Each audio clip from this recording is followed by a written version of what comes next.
Welcome to Xeon NC Onshape series. This is the first video in the series, designed specifically for beginners. In this series, we will cover the basics of designing parts in Onshape. In this video, we will show you how to design a basic circle and configure some holes in it.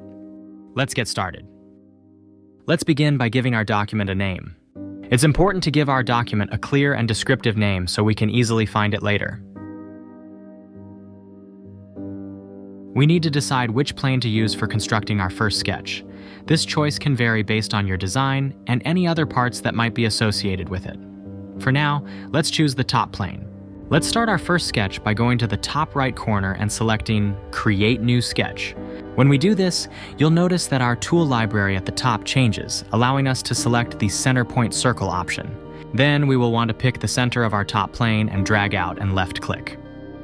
Next, on your keyboard, press D for dimension, or you can find this option in your toolbar here. Then we will configure our dimensions. For this example, let's set it to 6 inches. With this sketch fully configured, let's complete the sketch by clicking the green check. Next, hover over the toolbar and select the Extrude button, or use the Shift+E hotkey on your keyboard. In this tab, we can configure important options such as the face being extruded, the depth, and the direction, among others. For this example, let's set the depth to 1/2 inch and finish the configuration by pressing the green check mark. And there we go! We have our 6-inch circle with a 1/2 inch thickness. Now it's time to add some bolt holes. We will do this by using the circular pattern option in Onshape.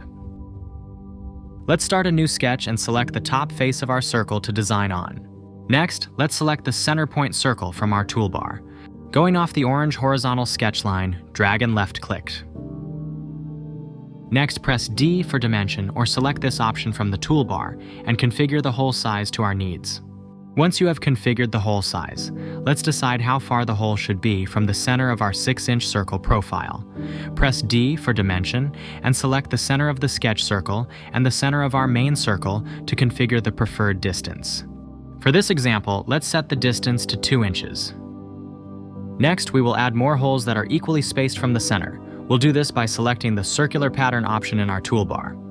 Onshape will automatically configure this for 3 holes. We can change this by selecting the dimension with the 3x option and setting it to 5. Then we will finish this sketch by clicking the green check mark on our sketch bar. We will need to extrude the holes, so let's navigate to the Extrude button on our navigation bar and configure the extrusion. Make sure you select all the holes you wish to extrude. In the Extrude tab, ensure you have Remove selected to subtract the holes from the body. Congratulations! You have just completed the first part of this series. If you ever need parts made for your project, be sure to check out our instant quoting website to get your CAD parts manufactured quickly and efficiently at xeonnc.com.